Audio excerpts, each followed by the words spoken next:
아, 어제와 어제 그저께 합쳐서 사전투표 진행되었었죠. 혹시 투표 하셨습니까? 네. 보니까요. 이야, 사전투표율이 34.7% 맞죠? 역대 최고의 투표율이에요. 물론 코로나로 인해서 이제 분산하려고 투표를 많이 했습니다만 어쨌든 대단한 이 관심입니다. 예. 3월 9일은 제20대 대통령 선거일입니다. 여러분 꼭 투표하셔서 참으로 민주주의의 꽃이라고 하죠. 투표가. 그래서 정말 세상을 바꾸고 더 위대한, 더 나은 대한민국을 위하여 여러분 기도하시고 투표하시길 축복합니다. 아멘. 자, 오늘 말씀은 로마서 읽었습니다. 이 로마서는 사도 바울이 예수님을 뜨겁게 만난 이후에 깊은 묵상과 기도를 통해서 이 기독교가 무엇인가, 이 기독교의 깊은 이 진리에 대해서 아주 자세하고 깊게 밝혀낸 그러한 말씀인데요. 1장부터 11장까지는 이 진리의 이 이론에 대해서, 그다음에 12장부터 마지막 16장까지는 그 이론을 어떻게 삶 속에서 구현하고 실천할 것인가, 실천편으로 잘 되어 있습니다. 자, 오늘 13장 1절로 7절까지 읽었는데요. 이 내용은 이 교회, 이 크리스찬과 이 국가, 또 교회와 이 국가 어떠한 관계를 맺어야 올바른 것인가 하는 그러한 이 기본 정신, 자세에 대해서 잘 나오고 있습니다. 자, 여러분 1절 말씀 보십시오. 각 사람은 위에 있는 권세들에게 복종하라. 권세는 하나님으로부터 나지 않음이 없나니 모든 권세는 다 하나님께서 정하신 바라. 네. 여러분, 권세가 무엇입니까? 쉽게 말씀 나누면 남을 이렇게 복종시키는 어떤 세력, 사람, 혹은 지도력, 이걸 권세라고 하죠. 리더와 리더십이라고 할 수 있겠습니다. 모든 권세가요, 다 하나님께로부터 나왔다고 합니다. 그렇기 때문에 그 권세를 잡은 자에게 그 백성들은 복종하라. 여러분, 이것은 일반적인 이제 이 크리스찬이 이 교회가 이 국가의 권력에 대해서 가져야 될 기본 자세를 말합니다. 그래서 국가의 이 최고 권력자에게 복종하는 것은 곧 하나님께 복종하는 것이다. 국가의 권력에 복종하지 않으면 하나님께 또한 불순종하는 것이다. 그러한 어떤 논리가 성립이 되겠죠. 여러분, 권세에는요 여러 가지 권세가 있습니다. 뭐 가정 안에서도 이 지도자가 있죠. 가장이 있고요. 또 교회 안에도 마찬가지고, 또 일반 직장이라든가 회사, 기업도 권세가 있고요. 더 나아가서 한 나라 안에도 최고의 권력, 뭐죠? 옛날 같으면 왕, 지금은 누구죠? 대통령입니다. 이러한 분들에게 복종하라 하는 거예요. 여러분, 그런데요, 우리가 한번 이렇게 생각해 볼 수 있겠죠? 자, 모든 권세가 여기 지금 보면 다 하나님께로부터 나왔다. 하늘로부터 내려온 것이다. 대통령은 하나님이 세운다. 여러분, 이렇게 말하면, 이야, 그러면 그 선한 대통령도 있지만 또 악한 대통령도 있지 않겠는가? 악한 어떤 권력자도 있지 않겠는가? 그런 어떤 악한 지도자에게 복종해야 되는가? 오늘 말씀은요, 일반적인 내용입니다. 그래서요, 이 교회가 그 당시에 로마 황제로부터 박해를 당하기 이전에 쓰여진 이 말씀이기 때문에 이러한 지금 보편적인 일반적인 의미에서 말씀을 주시고 있거든요. 여러분, 여기 보십시오. 그 이 권세 잡은 자가요 누구라고 합니까? 여기 보니까 4절 보십시오. 예. 누구라고 되어 있죠? 하나님의 뭐죠? 사역자. 예. 6절 보시면 그 최고의 권세 잡은 자가 누구라고 되어 있죠? 하나님의 그렇죠. 일꾼. 네. 하나님의 일꾼이라고 합니다. 하나님을 대리해서 하나님을 대신해서 백성들을 다스리는 지도자다. 이렇게 그래서 이제 그 권선징악이라고 해서 선한 자에게는 상과 칭찬을 베풀고요. 또 악한 사람에게는 형벌을 주는 그러한 역할을 하는 그 사람이 바로 권세 잡은 자다. 그렇게 나오는 것입니다. 여러분, 그런데 그 권세가요, 악한 권세를 어떻게 하겠는가? 그 당시에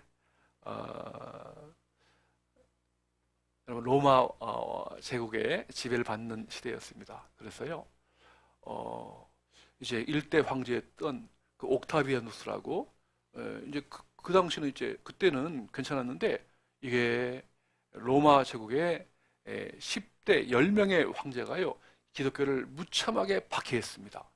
가장 먼저 가장 악하게 이 교회를 기독교인들을 박해했던 그 로마 황제가 있습니다. 혹시 누구인지 아시겠어요? 두 글자? 네로 황제입니다. 그죠? 네로 황제가 얼마나 참 아주 사치를 좋아하고 이 기독교를 박해했는지요. 이 주후 60년경에 64년 7월 달에요. 로마 시내가 거의 불탈 정도로 큰 화재가 납니다. 그래서 그 화재의 책임을요 다 기독교인들의 크리스찬에게 교회에게 다 뒤집어 씌우는 거예요. 왜? 세상 끝날에는 다 이 불로 멸망할 것이다. 그렇게 교회가 말했기 때문에 이 불난 것은 다 교회 책임이다. 크리스찬 책임이다. 그래가지고 그때부터 대대적으로 이 기독교인들을 잡아서 감옥에 쳐넣고 죽이기도 하고요. 예수님을 못 믿게 하고요. 예배를 못 드리게 하고요. 그런 어떤 악한 권세를 가진 지도자도 있었다라고 하는 거예요. 여러분 그 당시 분이겠습니까? 지금도 그렇습니다. 아시죠? 러시아의 누구요? 푸틴 대통령이 지금 남의 나라를 말이죠 총칼로 쳐들어가지고 수백 명 죽이고 지금 수많은 사람들이 피난 떠나가지고 정말 모든 삶이 다 완전히 다 망가졌어요. 전쟁의 참혹함이 얼마나 참 큰가 지금 전례감하고 있거든요. 이번 3월 9일 날 여러 이제 대한민국 대통령 선거가 있죠. 여러 후보가 나왔습니다만 유력한 후보는 3명이 그죠? 3명 중에서 지금 이제 그 중에 한 명이 아마 대통령으로 당선될 겁니다. 처음에는요, 대통령 후보 한 나라의 대표이자 한 나라의 얼굴 아닙니까? 그렇죠? 참 훌륭하다고 생각했어요. 정말 빠질 것이 없다. 참 부족함이 없겠다. 참 훌륭한 분이다. 그렇게 생각했는데 막상 뚜껑을 딱 열고 이제 검증하다 보니까 여기저기 이 모양 저 모양으로 참으로 말이죠. 정말 과연 대통령감인가 의심이 들 정도로 그렇게 비호감. 아마 이번 선거가 최악의 어떤 비호감 선거가 아닌가 그런 생각을 많이 하고요. 그래서요. 그럼에도요. 이 권세를 잡기 위해서 대권을 잡기 위해서 온갖 수단을 지금 다 쓰고 있죠, 그죠? 뭐 SNS 방송에도 나오고 또 선거 전국을 다니면서 유세도 하고요, 그죠? 또 자기 이제 홍보도 하고요, 지적을 또 자랑하기도 하고요. 어떻게 하든지 그 권력을 잡기 위해서 온갖 지금 노력을 다 하고 있는 모습이죠. 그러면 여러분 네. 그 권세라고 하는 것이 어떤 하늘이 아니라 하나님이 아니라 내가 내 수단을 내 노력을 다해서 내가 쟁취한 것이 아닌가, 사람이 얻은 것이 아닌가, 그렇게 생각할 수 있습니다. 그런데요, 여러분 다시 한번 오늘 말씀을 잘 보시길 바랍니다. 오늘 성경은요, 권력이, 권세가 사람에게서 나온 것이 아니라 하늘부터 내려온 것이다 라고 말씀하십니다. 국가의 최고 지도자 대통령은 사람이 세우는 것이 아니라 하나님이 세운다 라고 말씀하세요. 대통령은 하늘이 내린다고 말씀하십니다. 대통령은 사람이 아니라 하나님이 세우심을 깨닫기를 원하십니다. 따라서 권력을 남용하거나 탐욕을 부리거나 자기 어떤 욕심을 위해서 사용하면 불행한 일을 만나지만, 그 권세를 정말 국민을 사랑하고 국민을 섬기는 자세로 임한다면 사랑받고 존경받는 지도자가 될 것이라고 말씀하십니다. 위정자는 따라서 하나님의 뜻에 따른 선한 정치를 베풀어야 합니다. 그럴 때 국민은 위정자를 따라야 하고요. 사람의 힘과 무력에서 나온 권력은 파면받을 수밖에 없지만 하늘부터 나온 권력은 사랑과 존경을 받는다고 주님께서 말씀하십니다. 오늘 이것이 아버지의 마음이에요. 하나님의 마음입니다. 여러분, 그럼 어떻게 이 권세를요 얻을 수 있을까요? 어떻게 하면 정말 선한 권세를 얻어서 백성들의 존경과 사랑을 받고요, 또 한 나라의 발전과 더 나아가 전 세계 평화를 위해서 이바지할 수 있는 훌륭한 지도자가 탄생할 수 있을까요? 그 비결이 어디에 있을까요? 감사하게도요, 오늘 성경 말씀에 잘 나와 있습니다. 다 같이 한번 우리 로마서 13장 1절 다시 한번 우리 한 음성으로 읽기를 원합니다. 로마서 13장 1절 시작. 각 사람은 위에 있는 권세들에게 복종하라. 권세는 하나님으로부터 나지 않음이 없나니 모든 권세는 다 하나님께서 정하신 바라.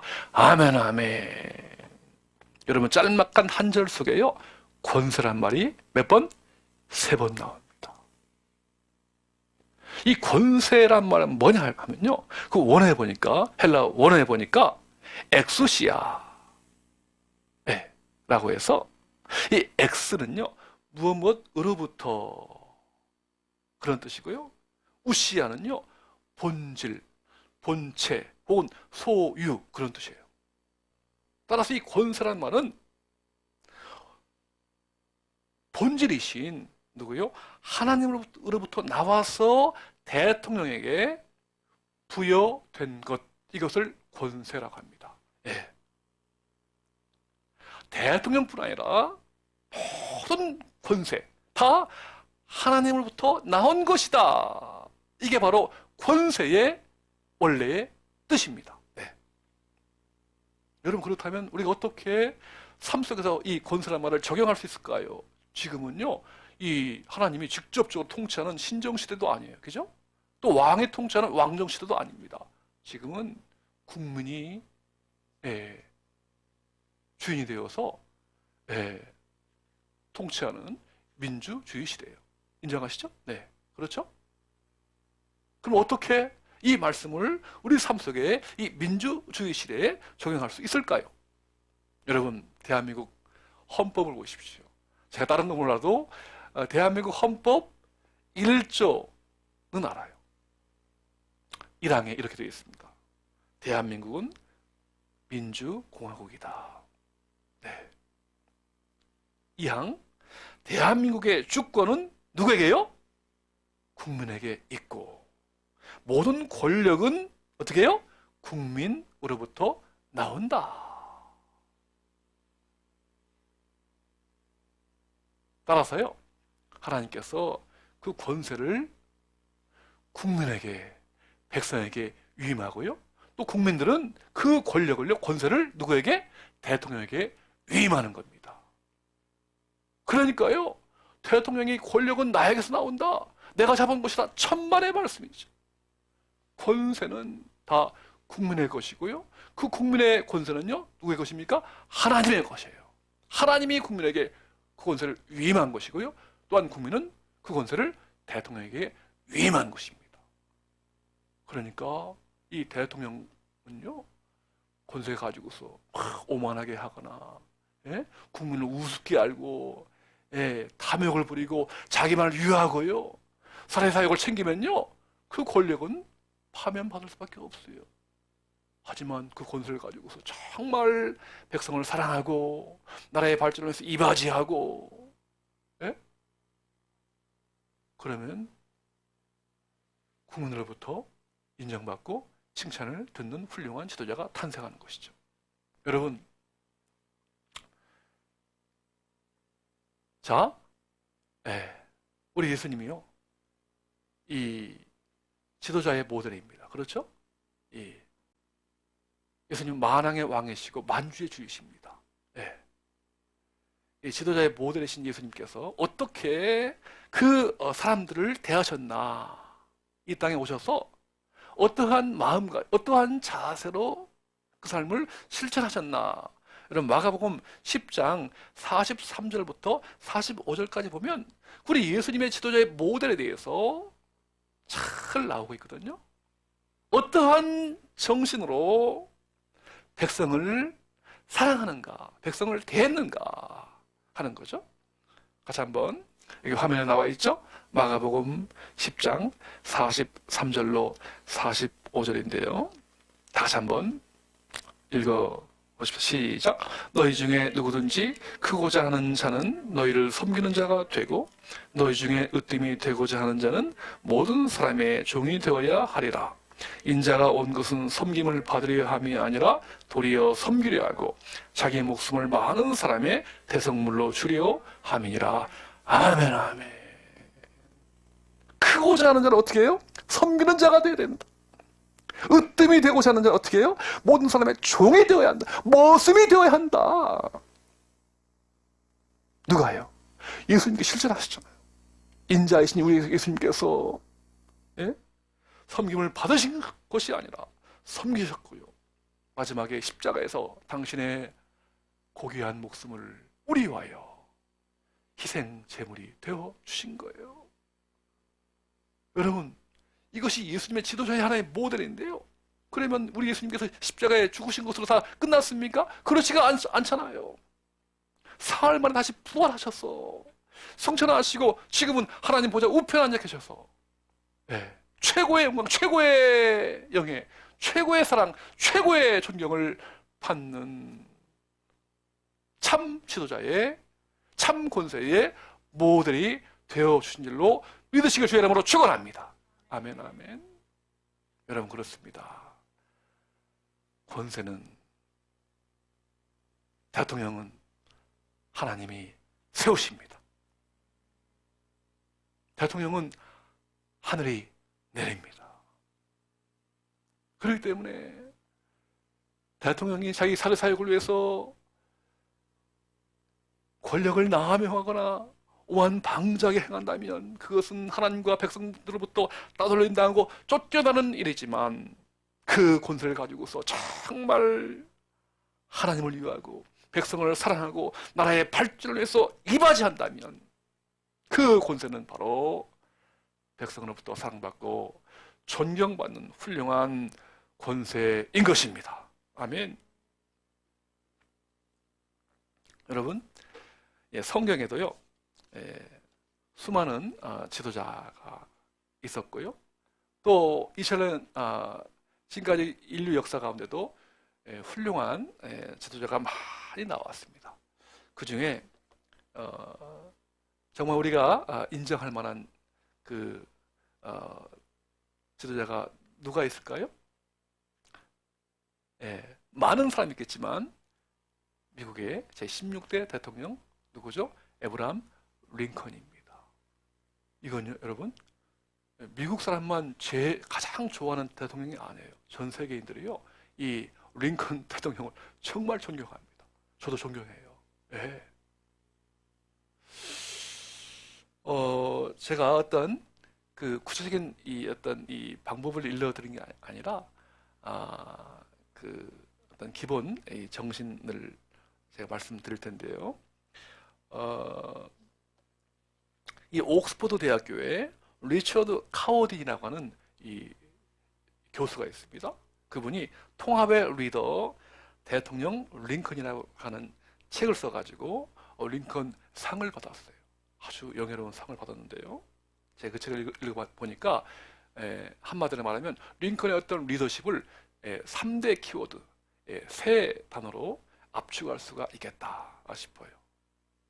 여러분 참고하셔서 이번 3월 9일 날 선택하는데 도움되시길 바랍니다. 첫 번째 링컨의 이 키워드는 바로 신앙이에요. 신앙. 같이 봅시다. 신앙. 네. 링컨의 모든 정책과 어떤 그 리더십이요, 다 이 기독교에서 나온 것은 아니지만 대부분 보면, 예를 들어서 뭐 확고한 도덕성이라든가 능력주의 사회에 대한 믿음이라든가 노예제도 반대한다든가 연방 국가를 만들어서 통합한다든가 또 정책과 토론을 하면서 늘 이렇게 성경 말씀을 인용하는 등등, 다 이게 이 기독교 정신에 의해서 나온 거예요. 어떻게 된 것인가? 누구에게서 이 기독교 정신을 영향받은 것인가?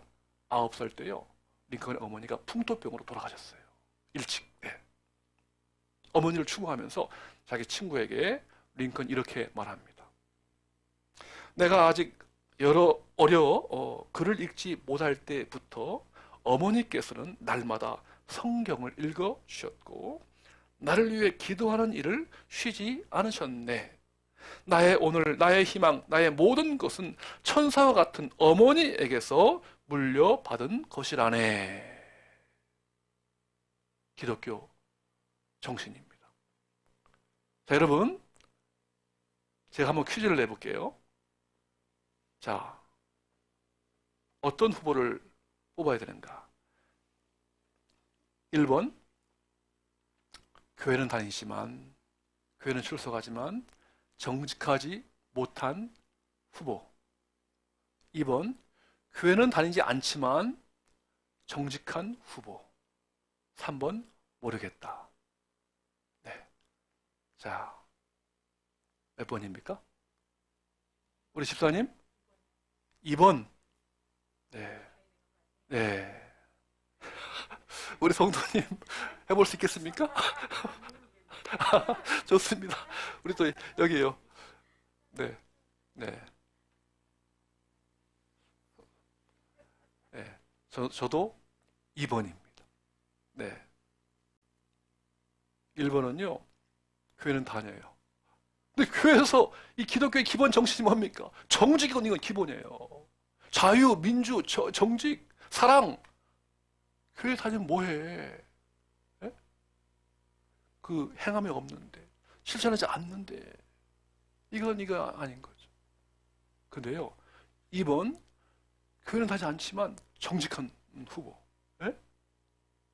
아직은 신앙이 그렇지 아니지만 가능성이 있어요. 전도해가지고 정직한 후보에게 전도해서 예수 믿게끔 나중에 하면 바뀔 수 있잖아요. 예. 여러분 무조건 그냥 교회 뭐 이렇게 나오고 뭐 인사한다고 해서 투표 선택하면 안 돼요. 지금 여기서 신앙이라고 하는 것은 기독교 가치관, 기독교 정신에 근거해서 정책을 펼치고 살아가느냐, 이게 중요한 거예요. 네. 무조건 그냥 교회만 나왔다고 해서 다가 아니라 기독교 정신 갖고 살아가는 삶의 자세, 이게 더 중요하다. 첫 번째 신앙 이거였고요. 두 번째는 통합입니다. 통합. 1861년 남북 전쟁이 일어났죠. 미국에서. 네. 네, 링컨은 이 북부에 속했습니다. 북부. 남부주도를 응징하자 하는 이 공화당 급진파들을 링컨이 설득합니다. 또한 남부주에 협력한 사람들을 링컨은요 감옥에 쳐넣지 않고 사면 조치합니다. 네. 남과 북, 흑과 백이 하나 되어서 대통합 정책을 펼칩니다. 한 번은 한 기자가요 링컨에게 이렇게 묻습니다. 대통령이시여, 연방을 반대하고 이탈한 남부인들이 전쟁에서 패배하고 돌아온다면 어떻게 하시겠습니까? 그러자 링컨이 이렇게 말합니다. 나는 그들을 한 번도 집을 떠난 적이 없던 형제들처럼 대할 것입니다. 야, 여러분 멋지지 않습니까? 어떻게 나의 정적을, 나를 이렇게 욕하고 대립하는 그 정적을 통합할 수 있게 품을 수가 있겠어요, 여러분? 이게 쉬운 게 아니에요. 지금요, 우리 대한민국에도 느끼시죠? 수십 년 동안 남과 북이 어제도 막 미사일 쏘고요. 야, 참 한민족끼리 이게 뭐야? 너무 가슴이 아프고요. 또 영남과 호남, 여러분 지금 지역 감정 있어야 되겠어요? 지역 갈등? 네. 뭐요? 동서 간에, 또 남성과 여성 간의 차별, 네? 또 세대 간의 어떤 나눔, 분쟁, 분열, 이런. 또 무엇보다 지금 진보와 보수, 예. 이 진영 싸움 말이죠. 어떠세요, 여러분? 기독교 정신이라면 여러분, 이러한 이 진영 싸움 말이죠. 갈등, 이런 대립 말이죠. 여러분, 이러한 어떤 사탄이 주는 그러한 유혹과 자꾸 미워하고 대립하고 갈등을 조장하는 이러한 어떤 것에 현혹되지 마시고요. 정말 통합할 수 있는, 나와 생각이 다르더라도 정말 품고 안을 수 있고 협조하고 화해하고 평화를 추구하는 그러한 통합의 정신을 가진 후보를 선택하시길 축복합니다. 아멘. 세 번째 키워드는 국민입니다. 국민. 네. 대통령의 권력이 국민이 위임해 준 것임을 믿고 링컨은 국민이 주인이라는 민주적 제도를 효율적으로 운영했습니다. 네. 우리 아시죠? 1863년 유명한 게티스버그 연설 For the people, of the people, by the people, for the people. 국민에 의한, 국민을 위한 정치, 정부. 여러분, 짤막한 그 구호입니다만 정말 그 짤막한 그 멘트예요. 모든 게 다 담겨져 있어요. 네? 이게 구호가 아니에요. 단순히 말이 아닙니다. 실천했어요, 실천. 단순히 구호가 아닌 끊임없이 적용되고 구체화한 인물이 바로 링컨입니다. 국가의 분열과 국론 분열 속에서 마침내 불굴의 리더십으로 세상을 바꾸는 일에 그는 헌신했던 것입니다. 사랑하는 여러분, 대통령은 하나님이 세웁니다. 대통령은 하늘이 내립니다. 나라의 주권을 국민에게 위임한 것입니다. 그러므로 이번 3월 9일 꼭 투표하십시오. 민주주의의 꽃을 피우십시오. 투표를 통해서 세상을 바꾸십시오. 더 나은 대한민국을 위하여, 인류의 평화를 위하여, 인생의 모든 문제를 해결하신 예수 그리스도의 복음을 전 세계에 전파하는 대한민국을 위하여 여러분 기꺼이 기도하시고 투표에 임하시길 주님의 이름으로 축원합니다. 아멘, 아멘.